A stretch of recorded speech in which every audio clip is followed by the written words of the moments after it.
और बकरी, हाँ बकरी सब तरह के पत्ते खा जाती, जहरीले से जहरीले पत्ते खा जाती है, पेड़ भी, पर पलाश का पत्ता नहीं खाती। न भेड़ खावे, न बकरी खावे, न दूसरा कोई पशु खावे, पलाश पत्र का भक्षण नहीं करते। ये विचित्र बात है। और दास ने जैसा भगवत कृपा से, गुरु कृपा से अनुसंधान किया है,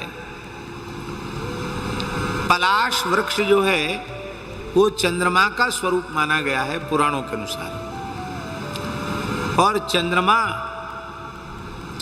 सोमोस्माकम ब्राह्मणानागु राजा, अस्माकम ब्राह्मणानाम राजा सोमा, ब्राह्मणों का राजा द्विजराज चंद्रमा को कहा जाता है, ब्राह्मणों का राजा सोम है, और औषधि और वनस्पतियों का राजा भी सोम है।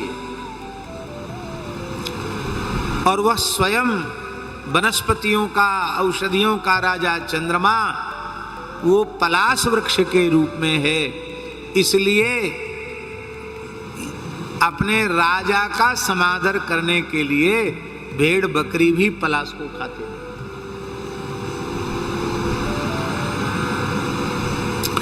पलाश वृक्ष को यज्ञ के बिना यदि कोई छेदन करे तो पुराणों में, स्कंद पुराण में, महाभारत में लिखा, उसको ब्रह्महत्या का पाप लगता है। पलाश की दातुन भी नहीं करनी चाहिए। पलाश की दातुन तोड़ ले कोई, पलाश बहुत आयत में उपलब्ध है और चलो इसी की दातुन कर लेते हैं, तो लिखा है तावद भवति चांडालो यावद गंगाम न पश्यति। पश्यति का अर्थ यहाँ केवल देखना नहीं है, जाएगा गंगा जी तो गोता तो जरूर लगाएगा। इसका अर्थ है जब तक गंगा स्नान न कर ले तब तक पवित्र न होगा।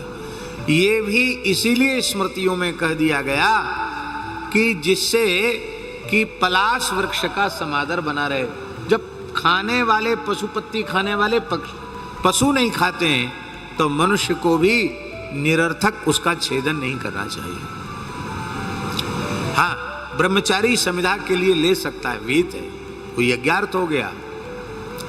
इसीलिए ब्राह्मण बटुक ब्रह्मचारी पलाश दंड लेता है क्योंकि वह ब्रह्म तेज का वर्धक है।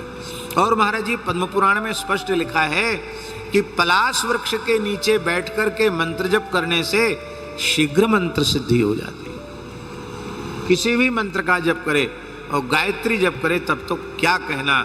ब्रह्म तेज की प्राप्ति की कामना हो तो ब्राह्मण को पलाश वृक्ष रोपण करके उसके नीचे बैठ करके और फिर उसकी छाया में बैठ करके गायत्री का जप कर